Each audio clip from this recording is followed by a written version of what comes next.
अप्रैल का माह चल रहा है। इस समय देखा जा रहा है मौसम में बहुत तेज़ी से परिवर्तन हो रहा है। अभी बीते मार्च के महीने में भी देखा गया था कि गर्मी बहुत ज़्यादा थी और लोग गर्मी से बेहाल थे।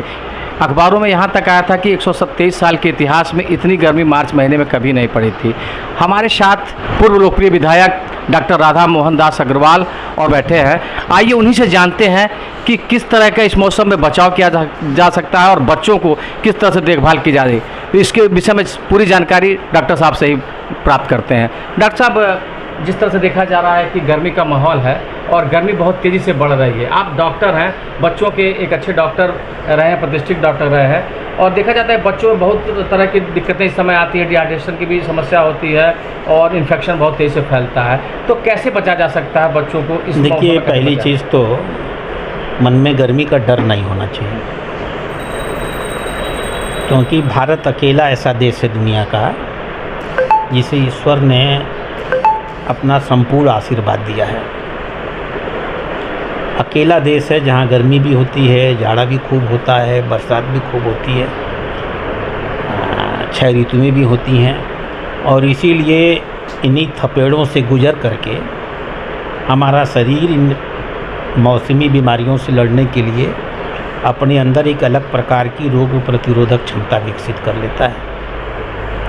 और इसीलिए आपने अगर वॉच किया हो तो भारत में मैं ये गारंटी नहीं दूंगा कि स्वास्थ्य सेवाएं दुनिया की सर्वोत्तम हैं, डॉक्टर सर्वाधिक हैं, अस्पताल सबसे अच्छे हैं। लेकिन आपने ये तो देखा होगा कि कोरोना के दौरान न जाने दुनिया के कितने देश और साधन संपन्न देश, लाखों की संख्या में उनके यहाँ मौतें हो गई, तबाही का मंजर आ गया। भारत में उसके मुकाबले बहुत कम हो पाया, इसलिए कि हमारे लोगों में रोग प्रतिरोधक क्षमता से एक स्वाभाविक तरीके से हमारे यहाँ विकसित होती है। तो गर्मी हमारा दुश्मन नहीं है, हमें रोग प्रतिरोधक क्षमता देने की मादा पैदा करता है। पहली बात तो ये। अब ये ठीक है कि गर्मी कुछ समस्याएं लेकर भी आता है। अगर गर्मी नहीं होगी तो हम शहर के लोग कहते हैं गर्मी बहुत है, गांव के लोग इंतज़ार करते हैं कि गर्मी बहुत हो तो फसल अच्छी होगी, गर्मी बहुत हो तो पानी बहुत बरसेगा। तो अगर वो असफल हो जाए तो हमें अनाज नहीं मिलेगा। गर्मी कुछ समस्याएं लेकर के आती है, जिसका जिक्र आप स्वयं कर रहे थे। एक तो तापमान बहुत अधिक होता है और हम बड़े उम्र के लोगों को परेशान करता है, बच्चे तो बेचारे बेहाल हो जाते हैं। और बच्चों की समस्या क्या है कि उन्हें स्कूल जाना है। अब पूरी गर्मी हम उन्हें घर में तो नहीं बैठा सकते, हालांकि हमारे यहाँ एक लंबा ग्रीष्मावकाश होता है, फिर भी जब तक वो ग्रीष्मावकाश न हो हमें जाना है। और यही वो फेज़ होता है जो उनके लिए एक्सपोज़र का होता है। हम अक्सर ये मान लेते हैं कि अगर हम कड़ी धूप और लू का सामना हम अगर कर पा रहे हैं तो बच्चे भी कर पा रहे हैं। ये सच नहीं है। बच्चे कोमल होते हैं, बच्चों को इन चीज़ों को मुकाबला करने में थोड़ी अधिक असहजता होती है, इसलिए हमें उनके प्रति थोड़ी अधिक सावधानी रखनी पड़ेगी। एक सावधानी तो ये रखनी पड़ेगी कि गर्मी तो चल जाएगी, लू नहीं चलेगी। इसलिए हम जब उन्हें, अब मैं सबसे ये तो कह नहीं सकता कि आप जाइए गाड़ी में अपने बच्चे को छोड़ के आइए, ये व्यवहारिक बात नहीं है। बहुत से लोग अपने बच्चों को स्कूटरों पे छोड़ने जाते हैं, बहुत से लोग रिक्शों पे छोड़वाते हैं। अक्सर हमने ये देखा है आते जाते कि जब हम बच्चों को अपने बैठाते हैं, मान लीजिए मोटरसाइकिल लेके गए हैं, तो बच्चों की सुरक्षा की दृष्टि से हम बच्चों को अपने आगे बैठाते हैं और दोनों ओर से हाथ पकड़ लेते हैं। हमें लगता है कि बच्चे बीच में बंधे हुए हैं। हम ये भूल जाते हैं कि ऐसी अवस्था में उनका एक्सपोज़र गर्मी से हमारे मुकाबले बहुत अधिक होगा। इस नाते प्रयास करना चाहिए कि बच्चे हमारे आगे नहीं बल्कि हमारे पीछे बैठें। सुरक्षा की दृष्टि से जैसे हम गाड़ी में पेटी लगाते हैं, बच्चों के साथ भी पेटी लगा सकते हैं। इसमें कोई शर्मिंदा होने की बात तो है नहीं। आखिर कार में चलने वाला नियमतः पेटी लगाता है ना, मोटरसाइकिल चलाने वाला नियमतः हेलमेट लगाता है ना, तो हम अपने बच्चे को पीछे एक पेटी से बांध के क्यों नहीं रख सकते हैं। दूसरा चीज़, हम उसका मुंह, उसका नाक, उसका कान प्रॉपरली बहुत कस के नहीं, लेकिन इतना तो ढक ही सकते हैं कि तेज़ हवा सीधे उसके पास ना आने पाए। तीसरी चीज़, सबका घर स्कूल के बगल में नहीं है। स्कूल पहुंचने और घर पहुंचने में 1 किलोमीटर, 1.5 किलोमीटर, 2 किलोमीटर, ये समय खतरनाक समय होता है। और गर्मी लगती है, रास्ते में हमको लालच देने वाली दुकानें मिलती हैं। कोई फल का जूस दे देता है, कोई नींबू पानी पिला देता है। और हमको याद है जब हम बचपन में थे तो आज भी दिखती है, उतना नहीं दिखती, बर्फ़ की चुस्की, वो बर्फ़ घिस करके और उसमें नीला लाल पीला रंग डाल करके खाते थे। आज समझ में आता है कि इन चीज़ों से बचना चाहिए। तो प्रयास ये होना चाहिए कि हम जो ठेलों पर गर्मी में बिकने वाली चीज़ें हैं, अब ये हम सुनिश्चित कैसे करें कि जो पानी उन्होंने प्रयोग किया है वो पूरी तरह स्वच्छ है। और ये कैसे सुनिश्चित करें कि जो ठेला उन्होंने लगाया हुआ है, अधिकांशतः खुला ठेला है, वो कैसे हमारे अंदर बीमारी लेके नहीं जाएगा। तो प्रयास होना चाहिए कि चाहे जितनी भी असहजता हो, रास्ते में जी ठंडा करने के लिए हम किसी ठंडी चीज़ का प्रयोग न करें। बहुत मजबूरी हो तो आजकल सौभाग्य है, उत्तर भारत में भी नारियल पानी मिलने लगा है। उससे स्वच्छ कोई पानी नहीं हो सकता है और पौष्टिक है, वो मिनरल्स हैं उसमें, विटामिन्स हैं उसमें।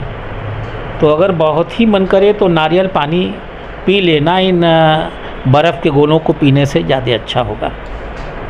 और बेस्ट तो यही होगा कि हम जब बच्चे को लेने जा रहे हैं तो पानी लेकर के जाएं, और उसे प्यास लगता है तो हम अपने घर का पानी उसे पिलाएं। मैं ये भी सलाह नहीं दूंगा कि आप बोतल का पानी प्रयोग करिए। बोतल के पानी को लेकर के हम लोगों के मन में हमेशा बहुत सी असहजताएँ हैं।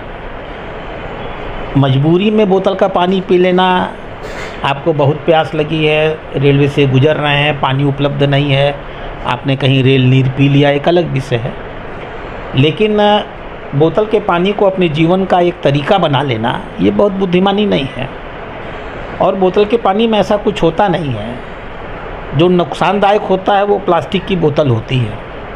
और कितना भी क्लेम करे कंपनियां और कितना भी क्लेम करे विज्ञान, ये तो संभव नहीं है कि उस बोतल में जो पानी रखा गया है और पड़ा हुआ है 6 महीने का, वो अपने साथ प्लास्टिक के महीन कणों को लेकर के शरीर में नहीं जाएगा। और अब जो नए शोध इधर 1-1.5 महीनों में आए हैं, वो ये बताने लगे हैं कि हमारे शरीर में माइक्रो प्लास्टिक का जमाव हो रहा है। हमें एहसास नहीं होता, लेकिन हमारे जीवन में इन चीज़ों का असर पड़ रहा है। इसलिए बहुत बेहतर होता है कि हम अपने घर में पानी उबाल लें, 1 किलो पानी में 4 चम्मच चीनी डाल दें, 3 चुटकी, जिसको हम लोग इसको 3 चुटकी बोलते हैं, 1 चुटकी हुई, 3 उंगलियों के बीच में जितना नमक आ जाए, बहुत नमक डालने की, जो इतना नमक ही काफ़ी होता है 1 किलो पानी में, उतना नमक डाल दें और थोड़ा सा नींबू गाड़ दें। ये पानी हमारे लिए सबसे पौष्टिक पानी है और सबसे सुरक्षित पानी है। इसका प्रयोग हम रास्ते में भी करें, इसका प्रयोग हम घर में भी करें। और जब हमें महसूस हो जाए कि बच्चा लू की ओर जा रहा है, उसका देह तप रहा है, वो चिड़चिड़ा हो गया है, उसको गुस्सा ज़्यादा आ रहा है, वो उसके व्यवहार में कोई परिवर्तन, माँ एक ऐसा पैरामीटर है जिसके थर्मामीटर है जिसके मुकाबले दुनिया की किसी कंपनी ने थर्मामीटर नहीं बनाया। माँ अपने बच्चे को देख के समझ जाती है कि इसके व्यवहार में कोई परिवर्तन आ गया है। परिवर्तन आ गया तो पहली इलाज है उसका पानी, जो पानी मैंने बनाया, उस पानी का सेवन अगर हम शुरू से करा दें तो हमें किसी भी प्रकार की समस्या गर्मी से नहीं होगी। और अंतिम चीज़, अक्सर क्या होता है कि बच्चे जब गर्मी से जाते हैं घर, तो हम उनको तुरंत, अगर हमारे घर में एसी है तो एसी में डाल देते हैं, पसीने से लथपथ हैं तो कह देते हैं पहले नहा लो, और मानते हैं कि बच्चा भूख लगा होगा, भूख तो लगता ही है, तो तुरंत हम उसको खाने पर बैठा देते हैं। हमें इन तीनों चीज़ों से बचाव करना होगा। बच्चे को घर में आने के बाद 5-10 मिनट आप उसको खेलने दीजिए, नॉर्मल जीवन जीने दीजिए, और जब बाहर के तापमान और भीतर के तापमान को वो एडजस्ट कर ले, तब उसको भोजन दीजिए, नहलाइए, ठंडा पानी दीजिए, जो करना हो। एक बात और मैं कहूँगा जो मैंने महसूस किया है, जब से ये मिड डे मील आया है, एक विधायक के रूप में मैं इसकी लड़ाई विधानसभा में लड़ता था, लेकिन एक डॉक्टर के रूप में अब और मजबूती से मैं कह सकता हूँ। हम लोग ये मान लेते हैं कि बच्चों को स्कूल में भोजन मिल रहा है, इसलिए हम सुबह उनको घर से जब भेजते हैं तो भोजन करा के नहीं भेजते हैं। मैं बहुत सारे स्कूलों में विधायक के दौरान गया हूँ और मैं बच्चों से पूछता था घर से क्या खा के आए हो, तो कोई बच्चा 1 कप चाय पी के आया है, कोई बहुत खाया है तो 1 ठो ब्रेड खा लिया है, लाई चना खा लिया है। अब वही खाया हुआ बच्चा घर से 6:30 बजे चला है और जब स्कूल में भोजन उसको मिला तो उसने भोजन किया है और जब वो पहुँचेगा तब भोजन करेगा, घर वापस पहुँचेगा। तो यह भी अपने आप में एक बहुत बड़ी समस्या है, विशेष रूप से गर्मी में। तो मेरा सभी माता पिता से आग्रह होगा, थोड़ा सा आपको असहजता होगी, लेकिन बच्चों को खाली पेट स्कूल न भेजिए। यह मान के न भेजिए कि मिड डे मील खा रहा है तो स्वस्थ हो जाएगा। आप कभी स्कूलों में जाइएगा, देखिएगा मिड डे मील की मैं आलोचना नहीं कर रहा हूँ, मिड डे मील तो पूरे देश की सबसे अभिनव योजना है, लेकिन सिर्फ मिड डे मील से काम नहीं चलेगा। मैं ये कह रहा हूँ, मिड डे मील एक पूरक आहार है, परिवार उसको एक कंप्लीट आहार मान लेता है, संपूर्ण आहार मान लेता है और अपने बच्चे को मिड डे पर निर्भर कर देता है। ये उचित नहीं है। मिड डे मील को आप दोपहर का नाश्ता मानिए, अपने बच्चे को दिन में सुबह स्कूल में भेजते समय खिला के ही भेजिए, और पेट खाली रहेगा तो बहुत सी समस्याएं होंगी। जब लौटेगा तो रास्ते में कुछ न कुछ खाएगा, आपको पता नहीं चलेगा। स्कूल से घर के रास्ते में कहीं ना कहीं वो रुकेगा और कुछ न कुछ खाएगा, ये स्वाभाविक प्रकृति है, और खाएगा तो बीमारी लेकर के आएगा। एक और जो दूसरी चीज़ होती है डायरिया, क्योंकि शरीर पसीने से लथपथ होता है और अक्सर हम लोग नाखूनों की सफाई नहीं करते हैं। नाखून शरीर में, पेट में बीमारी जाने का सबसे बड़ा कारण है। अगर हमारे नाखून कटे हों और नाखून साफ़ हो, नाखून और चमड़ी के बीच में अक्सर गंदगी होती है, वही गंदगी पेट में जाती है और डायरिया का कारण बनती है। अगर नाखून कटे हों, नाखून और उनके बीच में गंदगी न हो, और बच्चे घर में पहुंच करके पसीने के हाथ से खाना खाने की जगह साबुन से हाथ धो करके खाना खाएं, तो डायरिया नाम की चीज़ नहीं होगी। लेकिन अगर डायरिया हो भी जाए तो अब वो ज़माना गया जब डायरिया के नाते डिहाइड्रेशन हो जाता था। डिहाइड्रेशन माने शरीर में पानी की कमी, और डायरिया माने पतली टट्टी का होना। एक भी पतली टट्टी डायरिया है। तो अब अगर आप थोड़े से जागरूक होंगे तो डायरिया तो होगी लेकिन डिहाइड्रेशन नहीं होगा।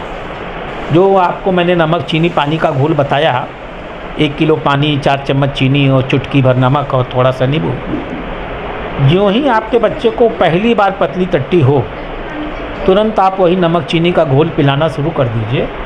मैं गारंटी देता हूँ 100 में से 99.99% बच्चे, डायरिया एक सेल्फ लिमिटिंग डिसीज़ है। डायरिया के नाते अब किसी को डिहाइड्रेशन और इनकोपैथी बहुत कम होती है। डायरिया के इलाज के लिए किसी दवा की ज़रूरत नहीं होती है, सिवाय जो पानी मैंने बताया आपको, जो बाज़ार में ORS के रूप में मिलता है।